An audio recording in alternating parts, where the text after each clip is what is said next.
കരിപ്പൂരിൽ നിന്നും കൊൽക്കത്തയിലേക്ക് പറന്നുയർന്നൊരു വോട്ട് വിമാനം. മലപ്പുറം മേൽമുറി ഇങ്കൽ സിറ്റിയിലെ സോ ഡയമണ്ട്സിന്റെ നിർമ്മാണ യൂണിറ്റിൽ നിന്നുള്ള അതിഥി തൊഴിലാളികളാണ് വോട്ട് ചെയ്യാൻ സ്വന്തം നാട്ടിലേക്ക് സൗജന്യമായി വിമാനത്തിൽ പറന്നു.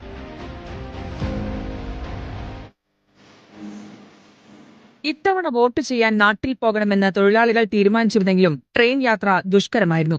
ഇക്കാര്യം മാനേജ്മെന്റിനെ അറിയിച്ചതോടെയാണ് സൗജന്യ വിമാനയാത്രയ്ക്ക് അവസരമൊരുങ്ങിയത്.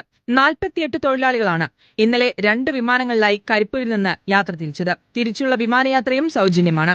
തൊഴിലാളികളുടെ ക്ഷേമത്തിലും പൗരാവകാശത്തിനും ഞങ്ങളെ കമ്പനി എത്രത്തോളം വില നൽകുന്നു എന്നതിന്റെ തെളിവാണ് ഇവരുടെ ഈ യാത്ര. ഇവർ നാട്ടിൽ പോയി വോട്ട് ചെയ്ത് വളരെ സന്തോഷമായി തിരിച്ചു വരുന്നത് കാണുന്നതിനാണ് ഞങ്ങളുടെ വിജയം. വോട്ട് ചെയ്യാൻ നാട്ടിലേക്ക് സൗജന്യമായി പറന്നു പോകാൻ കഴിയുന്നതോടെ തൊഴിലാളികളും ഹാപ്പി.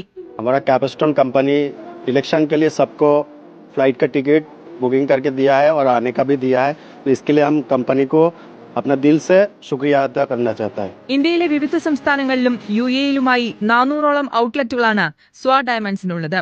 News desk reporter.